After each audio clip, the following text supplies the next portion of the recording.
ମୋ ନା ସୁମନ। ଆମ ସମାଜରେ ଅନେକ ଲୋକ ଅଛନ୍ତି ଯେଉଁମାନେ ଝିଅମାନଙ୍କୁ ବୋଝ ବୋଲି ଭାବନ୍ତି। ଏମିତି ଏକ ବ୍ୟକ୍ତି ଥିଲେ ମୋର ନିଜର ବାପା। ଦିନେ ମୁଁ ମୋ ବାପାଙ୍କ ପାଦ ଧରି କାନ୍ଦୁଥିଲି, ଅନୁରୋଧ କରୁଥିଲି, ବାପା ମୋତେ ଛାଡ଼ି ଯାଅ ନାହିଁ, ମୁଁ ତୁମ ବିନା ବଞ୍ଚିପାରିବି ନାହିଁ, ରହିପାରିବି ନାହିଁ। ଏମିତି କରନା, ଯାହା ତୁମେ କରିବାକୁ ଯାଉଛ ଏହା ଏକ ବଡ଼ ପାପ। କାରଣ ମୁଁ ବୁଝିଗଲି ଯେ ବାପା ମୋତେ ଯେଉଁ ଜାଗାକୁ ଆଣିଛନ୍ତି ତାହା ମୋ ପାଇଁ ଆଦୌ ଠିକ ନୁହେଁ। ମୁଁ ତାଙ୍କ ପାଦ ଧରୁଥିଲି, କେତେବେଳେ ହାତ ଯୋଡ଼ୁଥିଲି, କିନ୍ତୁ ସେ ମୋ କଥା ଗୋଟେ ନ ଶୁଣିଲେ। ଜାଣିନାହିଁ କାହିଁକି ସେ ମୋତେ ଏହି ନର୍କରେ ଛାଡ଼ି ଚାଲିଯିବାକୁ ଯାଉଥିଲେ। ସେ କ'ଣ ନିଜ ଝିଅ ସହ ଏତେ ଘୃଣା କରୁଥିଲେ? ମାନିଲି କେତେକ ଲୋକଙ୍କ ପାଇଁ ଝିଅମାନେ ବୋଝ ହୁଅନ୍ତି। ମୁଁ ମଧ୍ୟ ମୋ ବାପାଙ୍କ ପାଇଁ ବୋଝ ଥିଲି, କିନ୍ତୁ ସେ ମୋ ସହ ଏମିତି କିଛି କରିପାରନ୍ତି ମୁଁ ତାହା କେବେ ଆଶା କରିନଥିଲି। କାରଣ ଯେଉଁ ଜାଗାରେ ମୁଁ ଥିଲି ସେ ବିଷୟରେ ବାପା ମୋତେ କିଛି କହିନଥିଲେ, ନଚେତ୍ ମୁଁ କେବେ ତାଙ୍କ ସହ ଆସିନଥାନ୍ତି। ବାପା ମୋତେ କହିଥିଲେ, ମୁଁ ତୋତେ ମୋର ଜଣେ ସମ୍ପର୍କୀୟଙ୍କ ଘରକୁ ନେଉଛି, ଭଲ ଭାବେ ପ୍ରସ୍ତୁତ ହୋଇଯା। କିନ୍ତୁ ମୁଁ ଛୋଟବେଳୁ ଆଜି ପର୍ଯ୍ୟନ୍ତ ବାପାଙ୍କର କୌଣସି ସମ୍ପର୍କୀୟଙ୍କୁ ଦେଖିନଥିଲି। ତଥାପି ମୁଁ ବାପାଙ୍କ ଉପରେ ଭରସା କରି ଏଠାକୁ ଆସିଥିଲି। ସେଠାରେ ଜଣେ ମହିଳା ମୋ ବାପାଙ୍କ ସହ ବହୁତ ସମୟ ଧରି କଥାବାର୍ତ୍ତା କଲେ। ସେ ମୋତେ ଏକ କୋଠରୀ ଭିତରକୁ ନେଇ କହିଲେ, ତୁମେ ଆରାମରେ ବସ, ତୁମ ବାପା ଏବେ ଆସୁଛନ୍ତି। ସେ ମୋତେ ବସାଇ ଚାଲିଗଲେ। ମୁଁ କୋଠରୀ ଭିତରେ ବସି ଚାରିଆଡ଼େ ନଜର ଘୁଞ୍ଚାଇ ଦେଖୁଥିଲି ଓ ଜାଣିବାକୁ ଚେଷ୍ଟା କରୁଥିଲି ଯେ ଏ କାହାର ଘର। ସେହି କୋଠରୀ ଭିତରେ ଆଉ ଏକ କୋଠରୀ ଥିଲା। ହଠାତ୍ ସେହି କୋଠରୀରୁ ଜଣେ ଝିଅ କାନ୍ଦୁଛି ଓ ଦୌଡ଼ି ବାହାରିଲା। ତାର ଅବସ୍ଥା ବହୁତ ଖରାପ ଥିଲା। ସେ କାନ୍ଦୁଛି, ଅନ୍ୟ ଏକ ଦୁଆର ଦେଇ ଚାଲିଗଲା। କିନ୍ତୁ ତା ପଛରେ ଜଣେ ପୁରୁଷ ସାର୍ଟର ବୋତାମ ଲଗାଇ ମୁସ୍କାନ ଦେଇ ଆସିଲା। ତାକୁ ଦେଖି ମୁଁ ବୁଝିଗଲି ଏହା କେଉଁ ଜାଗା ଓ ସେ ଝିଅ କାହିଁକି କାନ୍ଦୁଛି। ମୁଁ ସେଠାରୁ ଭାଗିବାକୁ ଚେଷ୍ଟା କଲି, କିନ୍ତୁ ମୁଁ ବିଫଳ ହେଲି। ଦୁଆର ବାହାରେ ସେହି ମହିଳା ଓ ମୋ ବାପା କଥା ହେଉଥିଲେ। ମୁଁ ଝଟ୍ କରି ବାପାଙ୍କ ଗଳା ଜାବୁଡ଼ି ଧରି କାନ୍ଦି କହିଲି, ବାପା ମୋତେ ଏଠାରେ ରହିବାକୁ ନାହିଁ, ଆମେ ଏଠାରୁ ଚାଲିଯିବା। ସେହି ମହିଳା ମୋ ହାତ ଧରି କହିଲେ, ଏବେ ତୁମ କାମ ସରିଗଲା, ଏଠାରୁ ଚାଲିଯାଅ। ମୋ ବାପା ସେହି ମହିଳାକୁ ଦେଖି କହିଲେ, କିନ୍ତୁ ମୋ ଟଙ୍କା? ସେହି ମହିଳା ଜଣକ ପୁରୁଷକୁ ଡାକିଲେ, ଯିଏ ଏକ ବ୍ୟାଗ୍ ଆଣିଲେ। ସେହି ବ୍ୟାଗ୍ ସେ ମୋ ବାପାଙ୍କ ହାତରେ ଦେଲେ ଆଉ ବାପା ସେଠାରୁ ଚାଲିଗଲେ। ମୁଁ କହିଲି, ବାପା ମୁଁ ମଧ୍ୟ ତୁମ ସହ ଯିବି। କିନ୍ତୁ ସେ ମୋ କଥା ନ ଶୁଣିଲେ। ମୁଁ ତାଙ୍କ ପାଦରେ ପଡ଼ିଲି, କାନ୍ଦିଲି, ମୋତେ ଏଠାରେ ଛାଡ଼ ନା। କିନ୍ତୁ ସେ କହିଲେ, ତୋର ଅସଲ ଜାଗା ଏଇଠି। ଯୁବତୀ ହେବା ପରେ ଝିଅମାନଙ୍କୁ ବିବାହ କରାଯାଏ, କିନ୍ତୁ ମୋ ପାଖରେ ତୋ ବିବାହ ପାଇଁ ଟଙ୍କା ନାହିଁ। ସେହି ମହିଳାଙ୍କୁ ଦେଖି ସେ କହିଲେ, ଏହାକୁ ଏଠାରୁ ନେଇଯାଅ। ସେହି ମହିଳା ମୋ ହାତ ଧରି ଝଟକା ଦେଇ ମୋତେ ଭିତରକୁ ଟାଣି ନେଲେ। ଦୁଆର ବାହାରକୁ ବନ୍ଦ ହୋଇଗଲା। ମୁଁ ଫୁଟି ଫୁଟି କାନ୍ଦୁଥିଲି। ଦୁଆରକୁ ଧଡ଼ ଧଡ଼ ବାଜୁଥିଲି, ଚିତ୍କାର କରୁଥିଲି, ଦୁଆର ଖୋଲ, ବାପା ଦୁଆର ଖୋଲ, ମୋତେ ଏଠାରୁ ବାହାର କର, ମୁଁ ତୁମ ସହ ଯିବି, ଦୟାକରି ମୋ ସହ ଏମିତି କର ନା। କିନ୍ତୁ ମୋ ଚିତ୍କାର ସେଠାରେ ହିଁ ଦବି ରହିଗଲା। ବାହାରେ ସେମାନେ ଦୁହେଁ କଥା ହେଉଥିବାର ଶୁଣାଗଲା। ସେହି ମହିଳା ବାପାଙ୍କୁ କହିଲେ, ତୋ ଝିଅ ବହୁତ ସୁନ୍ଦର, କିନ୍ତୁ ମନେ ରଖ, ତୁ ପୁଣି ତାକୁ ଫେରାଇ ନେବାକୁ ଆସିବୁ ନାହିଁ। ଅନେକ ଲୋକ ନିଜ ଝିଅଙ୍କୁ ମଜବୁରିରେ ଏଠାରେ ବିକି ଚାଲିଯାଆନ୍ତି, ପରେ ଫେରି ଆସି କାନ୍ଦନ୍ତି ଯେ ଟଙ୍କା ଫେରସ୍ତ କରି ଝିଅକୁ ନେଇଯିବେ। କିନ୍ତୁ ଏଠାରେ ଏମିତି ହୁଏ ନା। ଯିଏ ଥରେ ଏଠାକୁ ଆସେ ସେ ଫେରେ ନାହିଁ। ଏଠାରୁ ଫେରିବାର କୌଣସି ରାସ୍ତା ନାହିଁ। ମୋ ବାପା କହିଲେ, ନା ମୁଁ ଏହାକୁ ଫେରାଇ ନେବାକୁ ଆସିବି ନାହିଁ। ମୋର ଏହା ସହ କୌଣସି ସମ୍ପର୍କ ନାହିଁ। ଝିଅମାନେ ଏହି ଜାଗା ପାଇଁ ହିଁ ଜନ୍ମ ହୁଅନ୍ତି ଆଉ ମୋ ଝିଅ ମଧ୍ୟ ଏହି ଜାଗା ପାଇଁ ଉପଯୁକ୍ତ। ତେଣୁ ମୁଁ ତାକୁ ଏଠାରେ ଛାଡ଼ି ଯାଉଛି। ସେହି ମହିଳା କହିଲେ, ତାହେଲେ ଠିକ୍ ଅଛି, ତୁମେ ଏଠାରୁ ଚାଲିଯାଅ। ଯେତେ ସମୟ ତୁମେ ଏଠାରେ ରହିବ ଏହି ଝିଅ କାନ୍ଦି ଚାଲିବ। ଖୁବସୁରତ ଝିଅମାନେ ଯେତେବେଳେ କାନ୍ଦନ୍ତି ସେମାନେ ନିଜର ଅବସ୍ଥା ଖରାପ କରିଦିଅନ୍ତି। ଆମେ ଚାହୁଁନାହୁଁ ଯେ ଆମର ମାଲ ଖରାପ ହେଉ। ବାପା ଏହା କହି ସେଠାରୁ ଚାଲିଗଲେ ଆଉ ମୁଁ ନା ଜାଣେ କେତେ ସମୟ ଧରି ମୋ ଭାଗ୍ୟକୁ କାନ୍ଦି ଚାଲିଥିଲି। ମୁଁ ଭାବୁଥିଲି, ଏମିତି ମଧ୍ୟ ବାପା ହୁଅନ୍ତି କି ଯେଉଁମାନେ ନିଜ ଝିଅମାନଙ୍କୁ କୋଠାରେ ବିକି ଦିଅନ୍ତି। ମୋ ବାପା ମୋତେ କାହିଁକି ବିକିଲେ? ସେ ମୋ ସହ ଏମିତି କାହିଁକି କଲେ? ସେ କ'ଣ ମୋତେ ଟଙ୍କା ବଦଳରେ ଏଠାରେ ବିକିଦେଲେ? ଚାଲନ୍ତୁ ମୁଁ ଆପଣଙ୍କୁ ମୋ କାହାଣୀ ବିସ୍ତାର ଭାବେ କହୁଛି। 21 वर्ष तले मो बापांग विवाह मो माँ सह होइतिला। मो माँ बहुत सुंदर थिले। मो बापा जने साधारण मनुष्य थिले, जी एक सुंदर झील सह विवाह करने को चाहूले। जेतेबेले मो जेजेमा मो माँ को तांको एकमात्र पुओ पई पसंद कले, बापा खुशी सीमा नथिला, कारण से माने तांको पसंद झील पाइथिले। किंतु बापा इच्छा एठारे शेष होई नथिला। से चाहूले जे विवाह पर तांको पत्नी शीघ्र गर्भवती हुंतु और एक सुंदर पुओ जन्म दियंतु। मो जेजेमांकर मध्य यही इच्छा थिला। से बापा मन रे यह बिछाई देथिले जे तो पत्नी बहुत सुंदर, तू छोट बेलू एकुटिया रहीछु, तोर कौन भाई कि भौणी नहीं, झील मान किसी लाभ नहीं। से माने माँ बापा समस्त संपत्ति नहीं ससुर घर को चली जाती, किंतु पुओ मैंने तो परी हनहार हमें। जमी तू तो बापा मरण पर काम संभालु, मोर और निजर जत्न नेलु, सेमिति तो पुओ मध्य बड़ होई तोर और तो पत्नीर जत्न नेब। तू तो पत्नी को कह जे तो प्रथम संतान पुओ ही हेबा दरकार। जेते पुओर बापा हेबो बुढ़ा परे तो जीवन सेते सहज हेबो, कारण बुढ़ा पर सहारा पुओ माने ही हुंते, झील माने नुहे। जेजेमा कथा बापा मन में गभीर भाव बसीगला। विवाह किछि मास पर से माँ को कहवा आरंभ कले जे से शीघ्र गर्भवती हुंतु, तांको एक पुओ जन्म दियंतु। किंतु माँ यही कथा शुणी आश्चर्य होतिले। माँ पढ़ा लेखा थिले, तेणु से पुओ और झील मध्य कौन भेदभाव कर बरं झील मान बेसी भल लगुला। से चाहूले प्रथम संतान झील हो आर यही इच्छा पूरण है। मो जन्म हेबारे माँ बहुत खुशी थे। से मते बारंबार निज छाती जाबुड़ी धरते, मते ढेर स्नेह करते, आ बापा ठारू मो इच्छा पूरण करने को टंका नेउथिले। तांको भल लगुला जे मो पे नुआ खेलना नुआ पोशाक आसु। किंतु जो दिन मो जन्म नेली बापा मते कोଳରେ मध्य नै नथिले।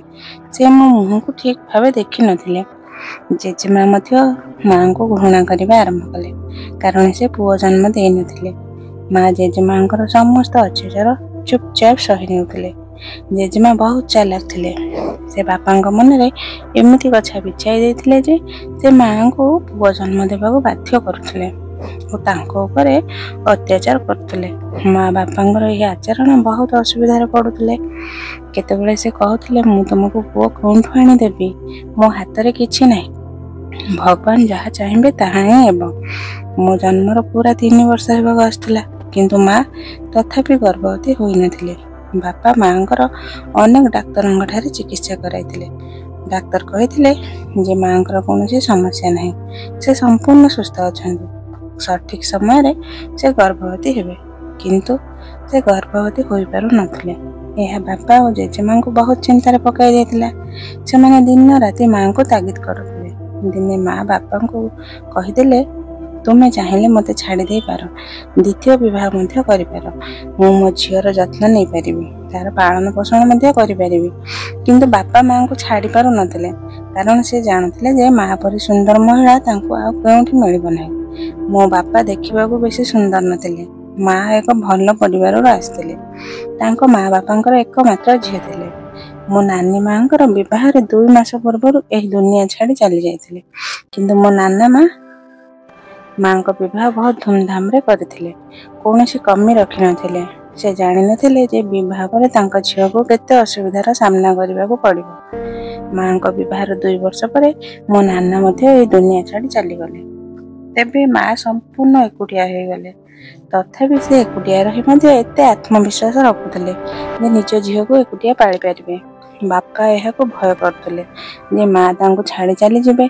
जेजेमा बापा को भरोसा देउथिले मु तो एमिति सुंदर झील सह पुणी विवाह कराइबे। किंतु बापा को लागुथिला जे माँ परि सुंदर झील आ मिलिबो नाही, तेणु से माँ को छाड़ी नथिले। एमिति बहुत समय गड़ीगला। मो बयस 6 वर्ष है। मो माँ को बहुत भल पाउथिली। माँ मोर समस्त जत्न नेउथिले। बापा मते बेसी मुह लगाउ नथिले। जेजेमा मते मोर पसंद करू नथिले। जेजेमा एबे बहुत असुस्थ रहथिले। दिने से एही दुनिया छाड़ी चली गले। घरर परिवेश किछि बदली गला। माँ तथापि गर्भवती होई नथिले। बापा स्थिर करिथिले जे से काहार पुओ को दत्तक नेबे। କିନ୍ତୁ ଏହା ହେବା ପୂର୍ବରୁ ମା ଗର୍ଭବତୀ ହେଲେ। ବାପା ବହୁତ ଖୁସି ହେଲେ। ଜେଜେମାଙ୍କର ମୃତ୍ୟୁର ଦୁଃଖ ମଧ୍ୟ ତାଙ୍କ ମନରୁ ଦୂର ହେଲା। କାରଣ 6 ବର୍ଷ ପରେ ମା ପୁଣି ମା ହେବାକୁ ଯାଉଥିଲେ। ବାପାଙ୍କୁ ଆଶା ଜାଗିଲା ଯେ ଏବେ ତାଙ୍କ ଘରେ ପୁଅ ଆସିବ।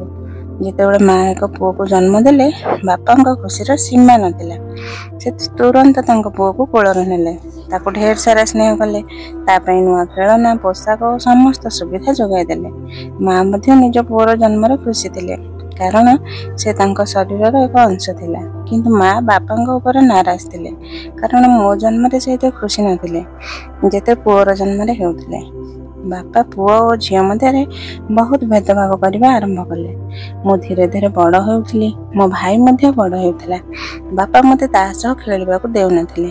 ସେ ତାକୁ ମନା କରୁଥିଲେ, ତୋ ଭଉଣୀ ପାଖକୁ ଯାଆନା। ସେ ମାଆଙ୍କୁ ମଧ୍ୟ କଡା ଭାବେ ମନା କରିଥିଲେ ଯେ ଏଇ ମନୁଷ୍ୟର ଛାୟା ମୋ ପୁଅ ଉପରେ ପଡ଼ିବ ନାହିଁ। ଦିନେ ବାପା ଘରେ ନଥିବା ବେଳେ ମୁଁ ମୋ ଭାଇକୁ କୋଳରେ ନେଇଥିଲି। ସେ ବହୁତ ସୁନ୍ଦର ଥିଲା। ମୋତେ ତା ଉପରେ ଢେର ସ୍ନେହ ହେଉଥିଲା। ମୋ ମାଆଙ୍କୁ ଜିଦ୍ କରି ତାକୁ କୋଳରେ ନେଇଥିଲି। ମୁଁ ତାକୁ ନେଇ ଘରୁ ବାହାରକୁ ଯାଉଥିଲି। ହଠାତ୍ ମୋ ପାଦ ମୋଡ଼ି ହେଲା। ମୁଁ ତଳେ କଚାଡ଼ି ପଡ଼ିଗଲି, ଆଉ ମୋ ଭାଇ ମଧ୍ୟ ତଳେ ପଡ଼ିଗଲା। ସେ ଛୋଟ ଥିଲା, ତେଣୁ ଜୋରରେ ଚିତ୍କାର କରି କାନ୍ଦୁଥିଲା। ମୁଁ କିଛି ବଡ଼ ଓ ବୁଝିବା ହୋଇଗଲି, ତେଣୁ ନିଜକୁ ସମ୍ଭାଳି ନେଲି। ମୋ ଆଣ୍ଠୁରେ ଆଘାତ ଲାଗିଥିଲା, କିନ୍ତୁ ମୋ ଭାଇ ପଡ଼ିବାରୁ ଡରି ଯାଇଥିଲା। ଏହି ସମୟରେ ବାପା ଘରକୁ ଆସିଲେ। ସେ ଦେଖିଲେ ଯେ ମୋ କୋଳରୁ ଭାଇ ପଡ଼ିଗଲା। ସେ ମୋତେ ଓ ମାଆଙ୍କୁ ବହୁତ ଗାଳି ଦେଲେ। ମୋ ମୁହଁରେ ଗୋଟେ ଥାପଡ଼ ମାରିଲେ। ତୋର ଏତେ ସାହସ କେମିତି ହେଲା? ତୁ ଏହାକୁ କୋଳରେ ନେଲୁ। ସେ ଭାଇକୁ ନେଇ ଡାକ୍ତରଙ୍କ ପାଖକୁ ଗଲେ, କିନ୍ତୁ ତାହାର କିଛି ହେଇନଥିଲା। ମୁଁ ବହୁତ କାନ୍ଦୁଥିଲି। ମା ମୋତେ ଚୁପ୍ କରାଉଥିଲେ।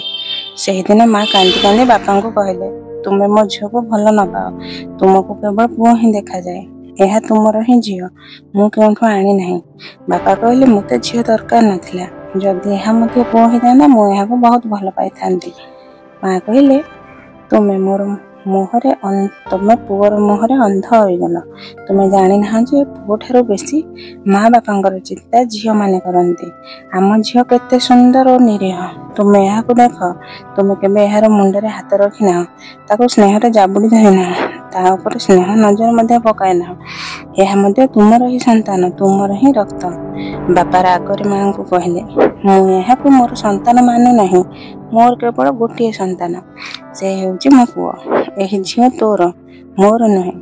ଏହି କଥାରେ ମା ବହୁତ କାନ୍ଦିଲେ। ସେ ମୋତେ ଜାବୁଡ଼ି ଧରି କହିଲେ, ତୁ କେବେ ଭାବିବୁ ନା ଯେ ତୋ ବାପା ତୋତେ ଭଲ ନ ପାଉଛନ୍ତି ବୋଲି। ମୁଁ ମଧ୍ୟ ତୋତେ ଭଲ ନ ପାଏ। ମୁଁ ତୋତେ ବହୁତ ଭଲ ପାଏ। ଯେତେ ଦିନ ବଞ୍ଚିଛି ତୋର ଯତ୍ନ ନେବି। ମା ଆମ ଦୁଇ ଭାଇଙ୍କୁ ବହୁତ ଭଲ ଭାବେ ପାଳିଲେ। ସେ ଆମକୁ ଏକା ପରି ସଂସ୍କାର ଦେବାକୁ ଚାହୁଁଥିଲେ, କିନ୍ତୁ ମୋ ଭାଇ ବାପାଙ୍କ ଅତ୍ୟଧିକ ଲାଡ଼ ଓ ସ୍ନେହରେ ବିଗିଡ଼ିଗଲା। ଛୋଟବେଳୁ ତାର ଇଚ୍ଛା ଗୁଡ଼ିକ ବଢ଼ି ଯାଇଥିଲା। ସେ ଯାହା ମାଗୁଥିଲା ବାପା ତାକୁ ଆଣି ଦେଉଥିଲେ, ଯଦିଓ ତାହା ବାପାଙ୍କ ବଜେଟ ବାହାରେ ଥାଏ। ବାପା ତାକୁ ବହୁତ ଭଲ ପାଉଥିଲେ। ତା ଆଗରେ ତାଙ୍କୁ ନିଜ ପତ୍ନୀ ମଧ୍ୟ ଦେଖାଯାଉନଥିଲା। ଯେଉଁ ଦିନରୁ ମୋ ଭାଇର ଜନ୍ମ ହେଲା, ସେହି ଦିନରୁ ବାପା ମାଆଙ୍କ ଆଡ଼େ ପଛ ତାକି ନଥିଲେ। ସେ ଚାହୁଁଥିଲେ ଯେ ମା ଆମ ଦୁଇ ଭାଇଙ୍କ ଉପରେ ଛାୟା ହୋଇ ନ ରହନ୍ତୁ। ସେ ମାଆଙ୍କୁ କୌଣସି ଅଧିକାର ଦେଉନଥିଲେ। ସମସ୍ତ ଲାଡ଼, ସ୍ନେହ, ଚିନ୍ତା, ମୋହ କେବଳ ତାଙ୍କ ପୁଅ ପାଇଁ ଥିଲା। ଆମେ ମା ଝିଅ ଘରେ ଥାଇ ମଧ୍ୟ ନଥିଲୁ ପରି ମନେ ହେଉଥିଲୁ। ଯଦି ମାଆଙ୍କୁ କିଛି ଜିନିଷର ଆବଶ୍ୟକତା ହେଉଥିଲା ଓ ସେ ବାପାଙ୍କୁ କହୁଥିଲେ, ବାପା ତାହା ଆଣି ଦେଉନଥିଲେ। ସେ କହୁଥିଲେ, ପୁଅର ଇଚ୍ଛା ପୂରଣ କରୁଛି, ମୋ ପାଖରେ ଟଙ୍କା ସରିଗଲା। ମୁଁ ଚାହୁଁଥିଲି ଯେ ବାପା ମୋର ସ୍କୁଲରେ ଭର୍ତ୍ତି କରନ୍ତୁ, କିନ୍ତୁ ଛୋଟବେଳୁ ସେ ମୋ ଆଡ଼େ ଧ୍ୟାନ ଦେଇ ନଥିଲେ। ତେଣୁ ସେ ନିଜ ରୋଜଗାରରୁ ମୋତେ ସ୍କୁଲରେ ଭର୍ତ୍ତି କରାଇ ପାରିବେ କେମିତି? ଆମର କୌଣସି ସମ୍ପର୍କୀୟ ଥିଲେ କି ନାହିଁ ମୁଁ ତାହା ଜାଣେ ନାହିଁ, କିନ୍ତୁ ମୁଁ ଏତିକି ଜାଣୁଥିଲି ଯେ ଯେଉଁ ଦିନରୁ ମୋ ଭାଇ ଏହି ଘରେ ଜନ୍ମ ନେଲା, ବାପା ସମସ୍ତ ସମ୍ପର୍କ ଶେଷ କରିଦେଇଥିଲେ। ସେ କାହା ସହ ମିଳାମିଶା ରଖୁନଥିଲେ, କେବଳ ନିଜ ପୁଅ ସହ ଲାଗି ରହୁଥିଲେ। ଏହି ସମସ୍ତ କାରଣରୁ ମୁଁ ଶିକ୍ଷା ଗ୍ରହଣ କରିପାରି ନଥିଲି। ମାଆଙ୍କର ଏହି ଇଚ୍ଛା ମଧ୍ୟ ଅଧୁରା ରହିଗଲା। ଯେତେବେଳେ ମୋ ଭାଇର ବୟସ 13 ବର୍ଷ ହେଲା ଓ ମୋର 19 ବର୍ଷ, ମା ବାପାଙ୍କୁ କହିଲେ, ଆମ ଝିଅ ଯୁବତୀ ହୋଇଗଲା, ଏବେ ତାର ବିବାହ ବିଷୟରେ ଭାବିବା ଦରକାର। ମୁଁ ଜାଣେ ତାର ବୟସ ଏବେ କମ୍, କିନ୍ତୁ କ'ଣ କରିବି? ତୁମେ ତାକୁ ସ୍କୁଲ ମଧ୍ୟ ପଢ଼ାଇ ନାହ, ତାର କୌଣସି ଇଚ୍ଛା ପୂରଣ ହୋଇନାହିଁ। ତୁମେ ତା ସହ କଥା ମଧ୍ୟ କରୁନାହ। ଅତି କମ୍ରେ ସେ ଶ୍ୱଶୁର ଘରେ ଯାଇ ସୁଖ ଦେଖୁ। ଏଠାରେ ତାର କୌଣସି ସୁଖ ନାହିଁ। ଏହି କଥାରେ ବାପା ରାଗିଗଲେ ଓ କହିଲେ, ତୋ ଝିଅକୁ ଏଠାରେ ଖାଇବାକୁ ପିନ୍ଧିବାକୁ କ'ଣ ମିଳୁନାହିଁ ନା ଏ ଘରେ ରହୁଛି ନାହିଁ? କାନ ଖୋଲି ଶୁଣି ରଖ, ମୋ ପାଖରେ ତାକୁ ଦେବା ପାଇଁ କିଛି ନାହିଁ। ତୁମେ ଯଦି ନିଜ ଝିଅର ବିବାହ କରିବାକୁ ଚାହୁଁଛ ତାହେଲେ ନିଜ ଦାୟିତ୍ୱରେ କର, ମୁଁ କରିବି ନାହିଁ। ମା କହିଲେ, ତୁମ ଆଖିରେ ତା ସହ ଏତେ ଭେଦଭାବ କାହିଁକି କରୁଛ? କେତେବେଳେ ନିଜ ପୁଅକୁ ମଧ୍ୟ ବୁଝାଅ। ସେ ଏବେ 13 ବର୍ଷର ହୋଇଗଲା, କିନ୍ତୁ ତାର ବୁଦ୍ଧି ଏବେ ମଧ୍ୟ ଆସିନାହିଁ। ତୁମେ ତାକୁ ଏବେ ମଧ୍ୟ ଛୋଟ ନିରୀହ ପିଲା ପରି ରଖିଛ। ଏତେ ବୟସରେ ମୋ ସୁମନ ବହୁତ ବୁଝିବାର ଥିଲା, ଆଉ ଏବେ ତ ସେ ଆହୁରି ବୁଝିବା ହୋଇଗଲା।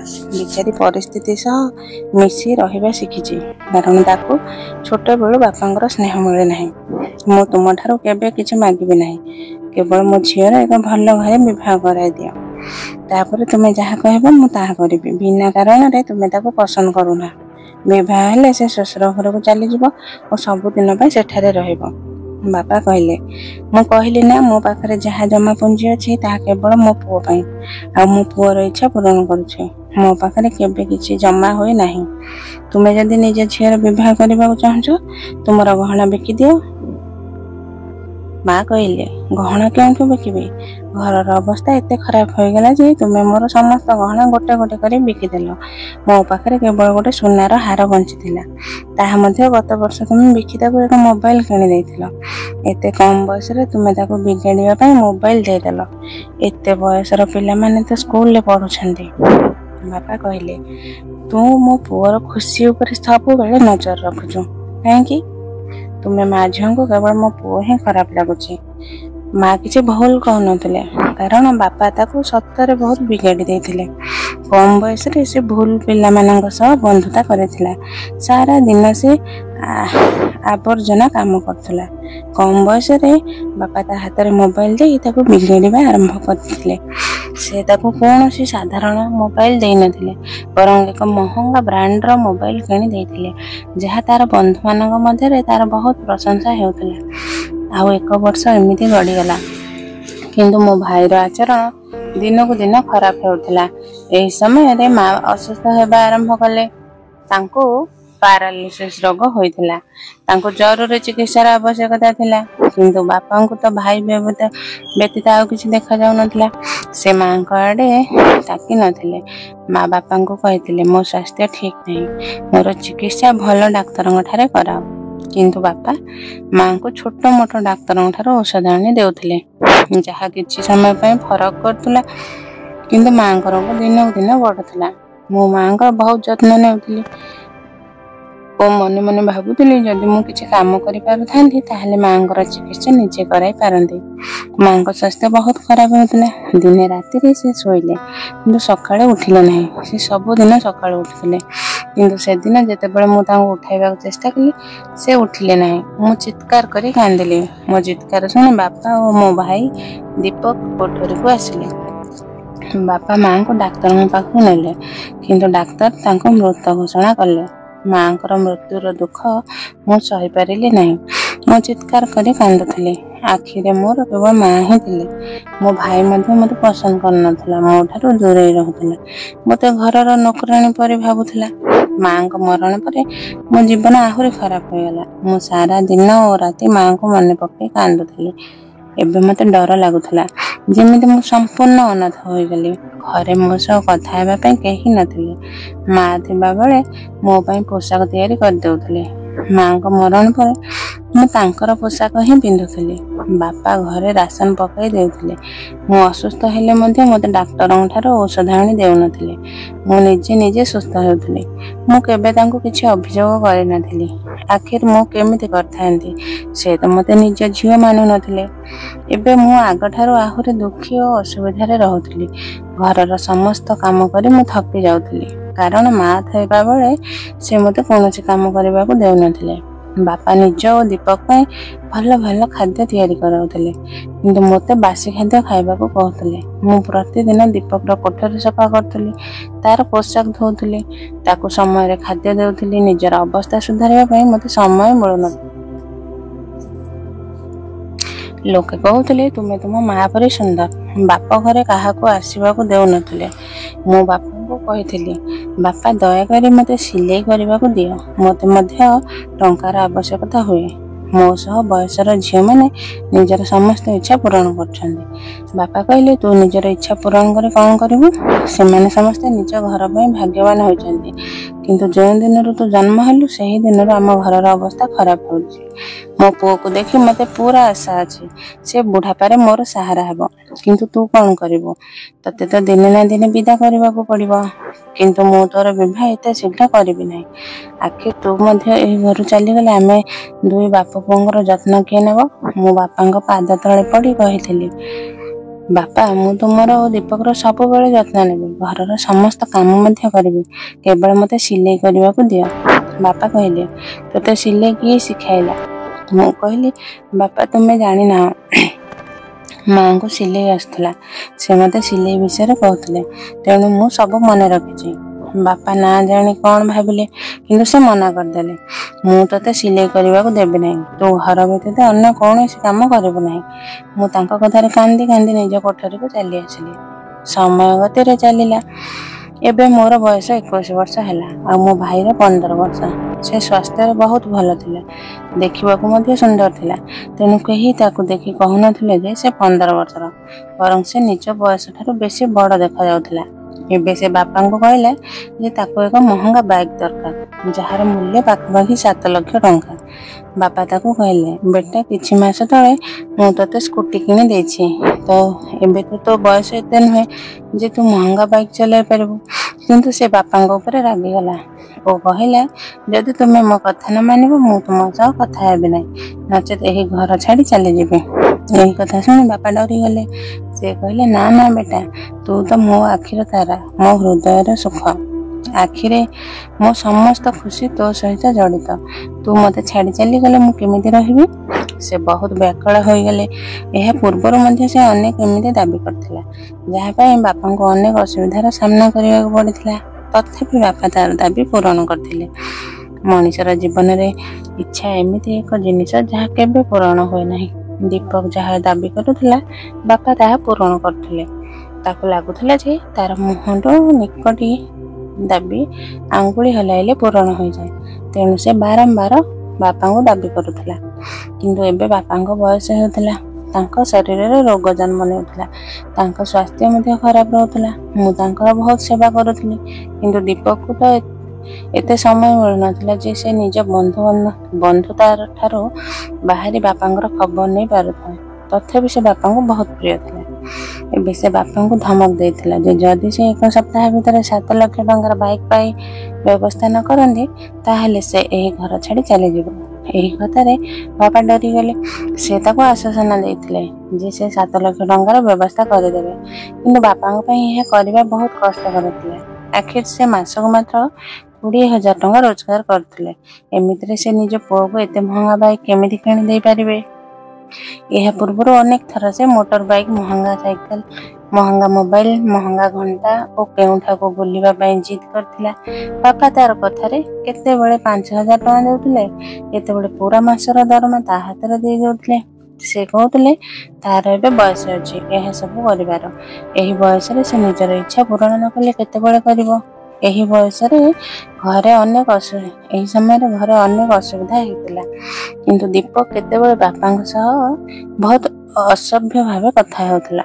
ମୁଁ ଦେଖିଥିଲି ଯେ ଯଦି ବାପା ତାର କୌଣସି ଦାବି ପୂରଣ କରିବା ପାଇଁ କୌଣସି ଅଜଣା କହୁଥିଲେ, ସେ ବାପାଙ୍କୁ କହୁଥିଲା, ତୁମେ ସବୁବେଳେ ଗୁପ୍ତଚର ପରି ମୋ ଠାରୁ ଗୁପ୍ତଚରୀ ପ୍ରଶ୍ନ ପଚାରୁଛ।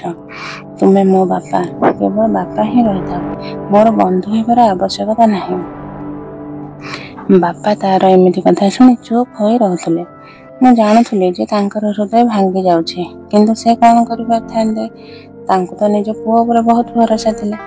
ଦୀପକର ଦେଇଥିବା 1 ସପ୍ତାହର ସମୟ ସରୁଥିଲା। ମୁଁ ଜାଣିନଥିଲି ଯେ ବାପା ଟଙ୍କାର ବ୍ୟବସ୍ଥା କରିଛନ୍ତି କି ନାହିଁ, କିନ୍ତୁ ସେହିଦିନ ମୁଁ ଘରର କାମ କରୁଥିଲି। ଯେତେବେଳେ ବାପା ଘାବରା ହୋଇ ଘରେ ପଶିଲେ ଓ ମୋତେ କହିଲେ, ଶୀଘ୍ର ପ୍ରସ୍ତୁତ ହୋଇଯା। ମୁଁ ଚମକି ପଡ଼ିଲି ଓ କହିଲି, ବାପା, କ'ଣ ହେଲା? ସେ କହିଲେ, ତୋ ପାଖରେ ଯେଉଁ ଭଲ ପୋଷାକ ଅଛି ତାହା ପିନ୍ଧିନେ। ମୁଁ କହିଲି, ବାପା, ମୋ ପାଖରେ ତ କୌଣସି ଭଲ ପୋଷାକ ନାହିଁ। ସେ କହିଲେ, ତୋ ପାଖରେ ଥିବା ସମସ୍ତ ପୋଷାକ ମଧ୍ୟରୁ ଯେଉଁଟି ସବୁଠାରୁ ଭଲ, ତାହା ପିନ୍ଧି ଭଲ ଭାବେ ପ୍ରସ୍ତୁତ ହୋଇଯା। ମୁଁ ତୋତେ ଜଣେ ସମ୍ପର୍କୀୟଙ୍କ ଘରକୁ ନେବାକୁ ଚାହୁଁଛି। ମୁଁ ଖୁସି ହେଇଗଲି। ବାପାଙ୍କ କଥା ଶୁଣି ମୁଁ ତାଙ୍କ ସହ ଏଠାକୁ ଆସିଥିଲି। ଆଉ ଏବେ ଏଠାକୁ ଆସି ମୁଁ ନିଜ ଭାଗ୍ୟରେ କାନ୍ଦୁଥିଲି, କାରଣ ବାପା ମୋତେ ଏହି କୋଠାରେ ସେଇ ମହିଳାଙ୍କ ହାତରେ ଛାଡ଼ି ଦେଇଥିଲେ ଓ ମୋ ବଦଳରେ ଟଙ୍କା ଭରା ବ୍ୟାଗ୍ ନେଇ ଚାଲିଗଲେ। ଏବେ ମୁଁ ବୁଝିଗଲି ଯେ ବାପା ମୋ ଭାଇକୁ ବାଇକ୍ କିଣିବା ପାଇଁ ମୋତେ ଏଠାରେ ବିକିଛନ୍ତି। ରାତି ହେଲା, ମୋତେ ଗ୍ରାହକଙ୍କ ଶଯ୍ୟାର ସଫା କରାଗଲା। ମୋତେ ପ୍ରସ୍ତୁତ କରି ଶଯ୍ୟାରେ ବସାଇ ଦିଆଗଲା। ମୁଁ ବହୁତ କାନ୍ଦୁଥିଲି। ସେହି ବାଇଙ୍କ ପାଦରେ ପଡ଼ି ଅନୁରୋଧ କରିଥିଲି ଯେ ସେ ମୋତେ ଛାଡ଼ି ଦିଅନ୍ତୁ, କିନ୍ତୁ ସେ ବାରମ୍ବାର କହୁଥିଲେ, ତୁ ଏଠାରୁ ଫେରିଯାଇ ପାରିବୁ ନାହିଁ, ଏଠାରୁ ଫେରିବାର କୌଣସି ରାସ୍ତା ନାହିଁ। ମୁଁ ତ ବାପାଙ୍କୁ ମଧ୍ୟ ଏହା ବୁଝାଇ ଦେଇଛି, ତୁ ଏଠାରୁ ମରିଲେ ହିଁ ଫେରିପାରିବୁ। ମୁଁ ଚାରିଆଡ଼ୁ ଫସି ଯାଇଥିଲି। ମୋ ପାଖରେ ଅନ୍ୟ କୌଣସି ରାସ୍ତା ନଥିଲା। ତେଣୁ ମୁଁ ସେମାନେ ଯାହା କରାଇବାକୁ ଚାହୁଁଥିଲେ ତାହା କରିବାକୁ ବାଧ୍ୟ ହେଲି। ପ୍ରଥମ ରାତିରେ ଯେତେବେଳେ ମୋତେ ଗ୍ରାହକଙ୍କ ହାତରେ ଛାଡ଼ି ଦିଆଗଲା, ମୋ ଚିତ୍କାର ଆକାଶକୁ ଛୁଇଁଥିଲା। ମୋତେ କେହି ବଞ୍ଚାଇବାକୁ ନଥିଲେ। ସେହି ରାତିରେ ମୋତେ ମାଙ୍କର ବହୁତ ମନେ ପଡ଼ିଥିଲା। ଯଦି ସେ ଜୀବିତ ଥାନ୍ତେ, ବୋଧହୁଏ ମୋ ସହ ଏମିତି କିଛି ହେବାକୁ ଦେଇନଥାନ୍ତେ। ମୋର ସମ୍ମାନ ନଷ୍ଟ ହୋଇଗଲା, ଆଉ ମୁଁ ଏହି ଧନ୍ଦାରେ ପଡ଼ିଗଲି। କିନ୍ତୁ ମୁଁ ଏଠାରେ ରହିବାକୁ ଚାହୁଁନଥିଲି। ଅନେକ ଦିନ ଏମିତି ଗଡ଼ିଗଲା। ମୁଁ ଏଠାରୁ ଭାଗିବାର କୌଣସି ରାସ୍ତା ଖୋଜୁଥିଲି, କିନ୍ତୁ ମୋତେ କିଛି ମିଳୁନଥିଲା। ମୋର ଅବସ୍ଥା ଏତେ ଖରାପ ହୋଇଗଲା ଯେ ମୋତେ ନିଜଠାରୁ ଘୃଣା ହେବାକୁ ଆରମ୍ଭ ହେଲା, କାରଣ ପ୍ରତି ରାତିରେ ମୁଁ କାହାର ନା କାହା ଶଯ୍ୟାରେ ଶୋଭା ହେଉଥିଲି। ଦିନେ ମୁଁ ଦେଖିଲି ଯେ ଏଠାକୁ ଜଣେ ମହିଳା ଆସିଛନ୍ତି। ଏହି କୋଠାରେ ଥିବା ଝିଅମାନଙ୍କୁ ବାହାରକୁ ଯିବାକୁ ଦିଆଯାଉନଥିଲା, ତେଣୁ ସେମାନଙ୍କର ଆବଶ୍ୟକତାର ସମସ୍ତ ଜିନିଷ ଏଠାରେ ହିଁ ଯୋଗାଇ ଦିଆଯାଉଥିଲା। ମୁଁ ସେହି ମହିଳାଙ୍କ ସହ କୌଣସି ପ୍ରକାର ବନ୍ଧୁତା କଲି। ଦିନେ ମୁଁ ତାଙ୍କ ଆଗରେ ହାତ ଯୋଡ଼ି କହିଲି, ମୋର ସାହାଯ୍ୟ କର, ମୋତେ ଏହି ନର୍କରୁ କୌଣସି ପ୍ରକାରରେ ବାହାର କର। ମୁଁ ନିଜ ଇଚ୍ଛାରେ ଏଠାକୁ ଆସିନାହିଁ। ମୋ ବାପା ମୋତେ ଏଠାରେ ବିକି ଦେଇଛନ୍ତି। ସେ କହିଲେ, ମୁଁ ତୋର କୌଣସି ସାହାଯ୍ୟ କରିପାରିବି ନାହିଁ। ଏଠାରେ ଅନେକ ଝିଅ ମୋତେ ନିଜର ମଜବୁରି କହି କହନ୍ତି ଯେ ସେମାନଙ୍କୁ ଏଠାରୁ ବାହାର କର। ଆଖିର ମୁଁ ତୁମ ସମସ୍ତଙ୍କୁ ଭଗାଇ ନିଜର ରୋଜଗାର ଉପରେ ଲାତ ମାରିପାରିବି ନାହିଁ। ଆଉ ଯଦି ବାଇଙ୍କୁ ଜଣାପଡ଼ିଲା, ସେ ମୋତେ ମଧ୍ୟ ମାରିଦେବେ। ମୁଁ କହିଲି, ମୁଁ ତୁମ ଉପରେ କୌଣସି ଅଭିଯୋଗ ଆଣିବାକୁ ଦେବି ନାହିଁ। ଦେଖ, ଯଦି ତୁମେ ମୋତେ ଏଠାରୁ ବାହାର କଲ, ମୁଁ ତୁମକୁ ଟଙ୍କା ଦେବି। ମୋ କଥା ଶୁଣି ସେ ଚମକି ପଡ଼ିଲେ ଓ କହିଲେ, ଟଙ୍କା? ତୁମ ପାଖରେ ଟଙ୍କା କେଉଁଠୁ ଆସିଲା? ମୁଁ କହିଲି, କାହିଁକି? ମୁଁ ନିଜେ ଶରୀର ବିକୁଛି, ମୋ ପାଖରେ ଟଙ୍କା ହୋଇପାରିବ ନା କ'ଣ? ମୁଁ ମୁସ୍କାନ ଦେଇ କହିଲି, କିନ୍ତୁ ତୋର ରୋଜଗାରର ସମସ୍ତ ଟଙ୍କା ତ ବାଇ ରଖିଦିଏ। ତୁମେ କ'ଣ ପାଉଛ? ମୁଁ କହିଲି, ତୁମେ ତାର ଚିନ୍ତା କର ନା, କେବଳ ଆମ ଖାଅ, ବିଚି ଗଣନା, ତୁମକୁ ତୁମର ଟଙ୍କା ମିଳିଯିବ। ମୁଁ ତାଙ୍କୁ 5,000 ଟଙ୍କା ଦେବାର ପ୍ରତିଶ୍ରୁତି ଦେଇଥିଲି ଓ କହିଥିଲି, ତୁମେ ମୋତେ ଏଠାରୁ ବାହାର କରିବାର ସାହାଯ୍ୟ କରିବାକୁ ପଡ଼ିବ। ସେ ଭଲ ଭାବେ ଜାଣୁଥିଲେ ଯେ ଆଜି ପର୍ଯ୍ୟନ୍ତ କୌଣସି ଝିଅ ତାଙ୍କୁ ଏତେ ଟଙ୍କା ଦେଇନଥିଲା। ସେ ଜଣେ ସାଧାରଣ ମହିଳା ଥିଲେ, ଏହି ବାଇଙ୍କ ପାଖରେ କାମ କରୁଥିଲେ। ଏହି କୋଠାରେ ଥିବା ଝିଅମାନଙ୍କର ଆବଶ୍ୟକତାର ଜିନିଷ ତାଲିକା ତିଆରି କରି ସେ ବାହାରୁ ସେମାନଙ୍କ ପାଇଁ ସମସ୍ତ ଜିନିଷ ଆଣୁଥିଲେ। ତାଙ୍କର ଏହା ହିଁ କାମ ଥିଲା। କିନ୍ତୁ ଏବେ ତାଙ୍କୁ ଏତେ ଟଙ୍କା ମିଳୁଥିବାରୁ ତାଙ୍କ ମନ ବଦଳିବା ଆରମ୍ଭ ହେଲା। ସେ ମୋର କାମ କରିବାକୁ ପ୍ରସ୍ତୁତ ଦେଖାଯାଉଥିଲେ। ସେ ମୋତେ ଏଠାରୁ ବାହାର କରି ନିଜ ନୌକରି ହରାଇବାକୁ ଚାହୁଁନଥିଲେ। କିନ୍ତୁ ସେ ମୋତେ ଏକ ଯୋଜନା କହିଲେ।